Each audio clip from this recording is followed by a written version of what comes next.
Hey everybody, welcome into the show tonight. I am Brian Keating. It is time for Crashing the Boards. Hannah Hoover has the night off. Bear with me a little bit. My voice is a little bit under the weather. We'll make it through the show. We got plenty to talk about. I think we'll start with the Oklahoma City Thunder, who are on the road tonight against the Dallas Mavericks. Shai Gilgeous-Alexander, second game back after his abdominal injury. Like he never left, man. A little steal and finish for SGA.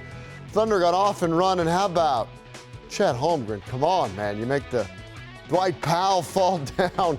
Chet Holmgren was outstanding. 19 points, 9 rebounds. That's the one from SGA. Come on, man. He doesn't do that a lot, but when he does it, pretty spectacular. Thunder win it 100-87. SGA put on a show.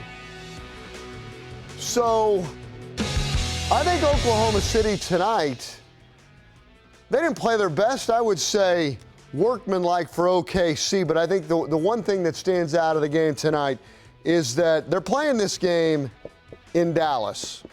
It's a road game for OKC, but when the MVP's out there, this is what I'll remember. MVP chants raining out of the American Airlines Center there in Dallas, Texas. MVP chants, which after the game on Friday where Oklahoma City beat the Denver Nuggets, you win today, you got 21 games left.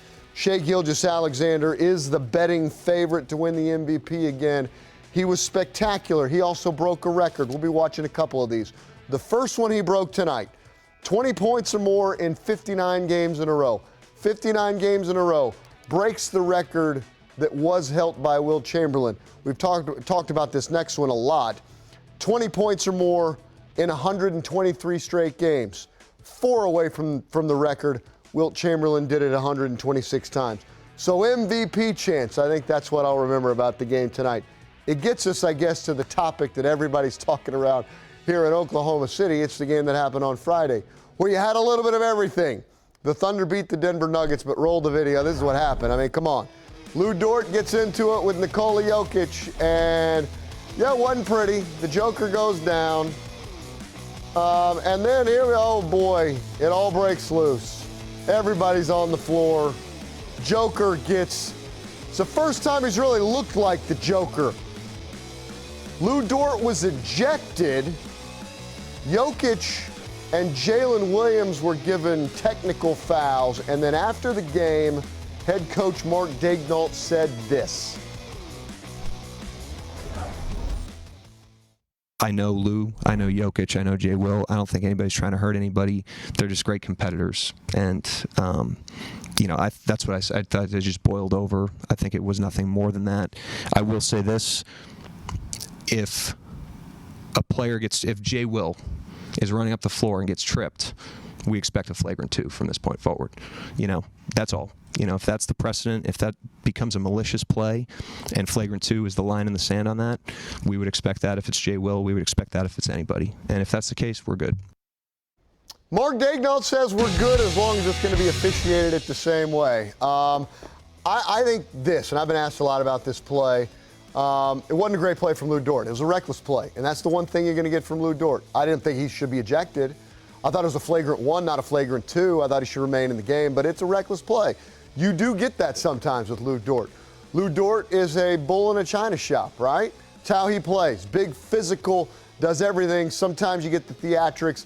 He's not a dirty player. If you're a Nuggets fan or Nuggets player, I can see how you might think Lu Dort kind of crosses the line occasionally. I don't think he's a dirty player, but he's a reckless player at times. That was a reckless play. I don't think he should have been ejected. I thought he should have remained in the game. But after the game, Mark Daigneault says, if it's going to be officiated that way on Friday night, that's how we should officiate the game. If it's officiated that way all the time, I think you're going to see a lot more ejections in the NBA. That's not an abnormal-like play in a lot of ways, but the reaction, that's what you got. Reckless from Lu Dort, but I don't think intentional. One other topic we want to get to tonight is the Spurs battle with Oklahoma City, and we're tight in the Western Conference. The Spurs played today against the Knicks. The Knicks won, breaking the Spurs' 11-game winning streak. And so that's good news for Oklahoma City because the race in the Western Conference is tight. The Thunder now lead the Western Conference by 3 games. 3 games with 21 yet to go. And so my question tonight is, what is your level of confidence the Thunder will win the West in the Western Conference? And I will ask that question with another question. If the Thunder are going to win, is SGA healthy, yes or no? If SGA is healthy, they're going to win the West. They're going to win the West if SGA is healthy. If he's not healthy, then all bets are off because the margins are just not there, and the San Antonio Spurs are awfully good. Now we'll see what they're like in the playoffs. But the Thunder are going to win the Western Conference if Shai Gilgeous-Alexander is healthy. I expect Jalen Williams to come back maybe this week and maybe by Saturday when they have the Warriors here on ABC right here on Channel 5 on Saturday night. So that's obviously great news for OKC. But if SGA is healthy, I certainly love the Thunder's chances to win the West and would expect them to absolutely do that. Playoff season, the countdown, I would say, is officially on.